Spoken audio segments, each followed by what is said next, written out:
कांग्रेस और सपा के लोगों में जिन्ना की आत्मा घुस गई है, समाज को बांटने का काम कर रहे हैं ये लोग। भारतीय जनता पार्टी जो धार्मिक मुद्दों, राजनीतिक मुद्दों को जो उछाल रही है इस टाइम, 10 सीटों पे चुनाव जो होने वाला है उससे जो धार्मिक मुद्दे उछाल रही है उसके कामयाब होने वाले नहीं हैं। भारतीय जनता पार्टी के नेता भारतीय जनता पार्टी के प्रत्याशियों को हराने के लिए तैयार बैठे हैं, क्योंकि इन्हीं के सरकार में इनसे जो गठबंधन किए हैं कुछ दल ऐसे हैं, इनके मंत्रियों की नहीं सुनी जा रही, विधायकों की नहीं सुनी जा रही, उसमें कुछ चुनिंदा लोग हैं जिलों में बैठा दिए गए, उनकी सुनी जा रही। अदर सब कार्यकर्ता, नेता, मंत्री, विधायक सब बेकार हैं, उनकी डीएम तक नहीं सुनता है, सीओ तक नहीं सुनता है। तो क्या कह रहे हैं आप, बीजेपी के कार्यकर्ता बीजेपी को हराने में लगे? बीजेपी के कार्यकर्ता बीजेपी के प्रत्याशियों को हराने के लिए तैयार हैं। ये लोग अपने से ही नहीं फुर्सत पाएंगे, हम लोगों से कहाँ लड़ेंगे? लड़ाई हमारी इनसे है ही नहीं। पब्लिक हमारे साथ है, जनता हमारे साथ है, इनके साथ नहीं है। देख लेना, अभी परिणाम आने वाला है। जब ये घोषणा होने दीजिए, डंका बजने दीजिए, पता लग जाएगा भारतीय जनता पार्टी के। क्या लगता है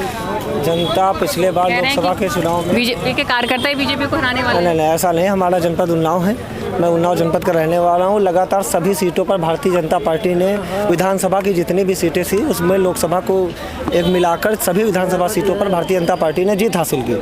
सांसद डॉक्टर साक्षी महाराज जी निर्वाचित हुए हैं।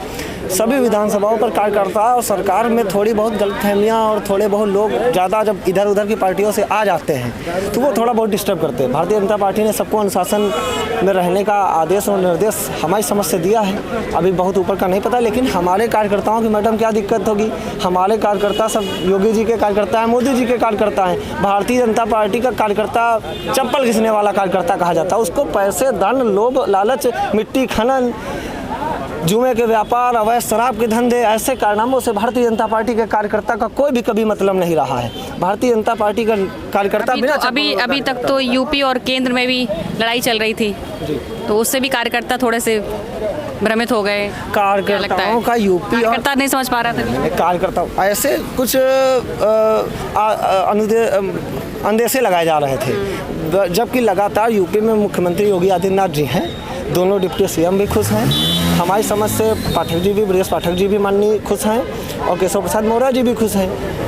योगी जी को मुख्यमंत्री के रूप में सभी देखना चाहते हैं, सब कार्यकर्ता देखना चाहते हैं। योगी जी मुख्यमंत्री अभी हैं, जब तक योगी जी मुख्यमंत्री रहेंगे उत्तर प्रदेश में कोई भी पार्टी की सरकार और ये बनने के जो भी लोग अनुमान लगाए बैठे हैं ये भूल जाए।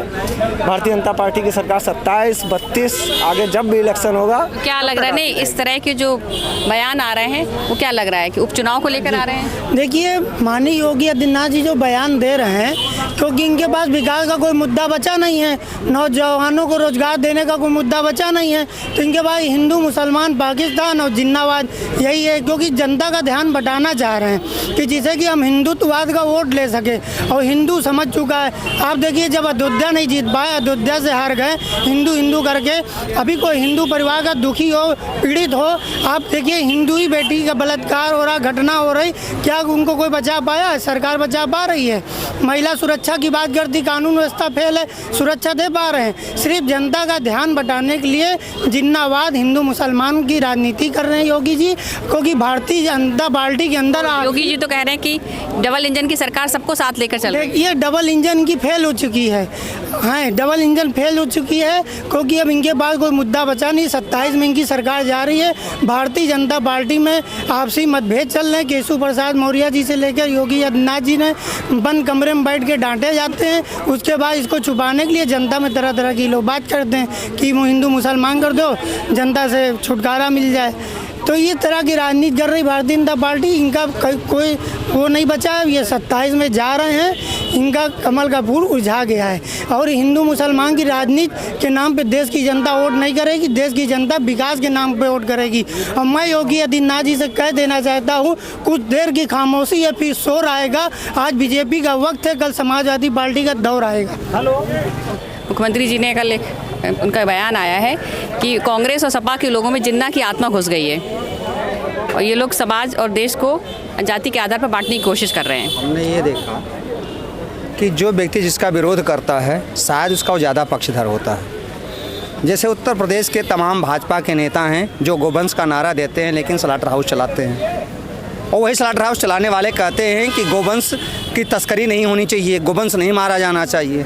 फ्री का मांस बेचना चाहिए सरकार उनको। आदित्य योगी कह रहे हैं। उसी प्रकार से योगी आदित्यनाथ की आत्मा हमको लगता है कि स्वयं ही जिन्ना में बस चुकी है। ये हर साथ में पाकिस्तान, जिन्ना, बांग्लादेश, मुसलमान, गौवंश ये तो लेके आते हैं। लालजी इनका तहरीर कोई जिंदाबाद। मैप नहीं है कि जो विकास की गति को दे सकें। पूरे उत्तर प्रदेश में 7 साल में भारतीय जनता पार्टी का मुख्यमंत्री योगी आदित्यनाथ हैं। 3 मठ को बनाने के अलावा गोरक्षनाथ पीठ, माँ पाटेश्वरी, माँ पलटा देवी और माँ लहरा देवी, ये चारों पीठ बनाने के अलावा कोई काम किया हो तो बता दीजिए मुझे। वहाँ से केवल धन कमा रहे हैं, उस पीठ को कब्जा कर लिया है इन्होंने। इसके अलावा इनके पास कुछ नहीं है। ये जब जिन्ना और राहुल की बात करते हैं या अखिलेश यादव की बात करते हैं तो इनकी सरकार ही अखिलेश यादव बचाते हैं।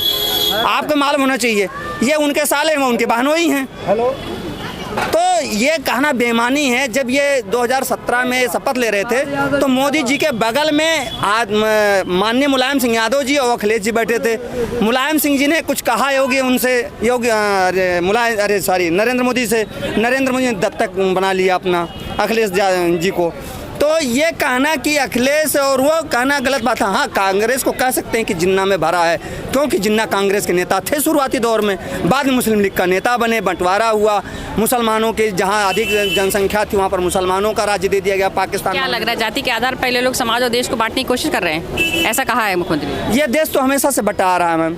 जब से ये देश बना हुआ है, विदेशी लोग हमारी धरती पर आए हैं, चाहे मुस्लिम शासक रहे हों, चाहे अंग्रेजी शासक रहे हों, उन्हें तो बांटने की ही कोशिश करी है। हमारे डबल इंजन की सरकार सबको साथ लेकर चल रही है। हमने 2 मुँहा सांप देखा है। वो तमाम बाँस सांप दिखाने वाले चलते हैं। सांप का एक मुंह 15 दिन तक जिंदा होता है और 15 दिन मृत हो जाता है। फिर 15 दिन दूसरा मुंह जिंदा होता है और मृत हो जाता है। तो सांप जहाँ रहता है वहीं रहता है, चल ही नहीं पाता है वो। तो ये डबल इंजन की सरकार जो है, आगे जाए पीछे जाए पता नहीं है। ये आगे खींच रहा है, पीछे खींच रहा है, तो बीच में फंसा हुआ है यात्री। विकास तो बीच में फंसा हुआ है ना। इंजन तो 2 तरफ भाग रहे हैं, मोदी जी लेके भाग रहे हैं, मोदी जी और अमित शाह लेके भाग रहे हैं, दूसरे योगी आदित्यनाथ और केशव प्रसाद मौर्य लेके भाग रहे हैं। डीजल खत्म हो जाता है। हेलो क्या कहना चाह रहे हैं? कह रहा मैम, जब सर ने जो बोला ना कि डबल इंजन सरकार चल रही, जब डीजल खत्म होता है ना तो पब्लिक परेशान होती है कि डीजल के पैसे आप भी दोगे, हम भी देंगे, फिर वो चाहे मुस्लिम हो चाहे हिंदू हो। तो इसलिए यही है कि अगर जो जैसे सर ने बोला, बिल्कुल सही बोला, फैक्ट बोला है कि डबल इंजन की सरकार नहीं चल पाती है, कहीं नहीं चल पाएगी मैम। एक साथ वो जब तो कह रहे हैं सबको साथ लेके चल रहे हैं। किसको साथ ले लिया मैम, किसको साथ? इन्होंने कहा है कि सारे समाज को साथ लेके चल रहे हैं। अभी हम ही लोग का घर उजाड़ा गया है मैम। वहाँ पे मुस्लिम भी थे, हिंदू भी थे। कैसे पब्लिक रो रही थी, कैसे औरतें बिलक रही थी कि नाले के किनारे उनके घर बच्चे रो रहे हैं। तो ये कहाँ से डबल, क्या कर रहे हो आप, किसके साथ क्या कर रहे हो? आपको अगर मुस्लिम को हटाना है तो मुस्लिम का उजाड़ो ना, फिर हिंदू का काहे उजाड़ो?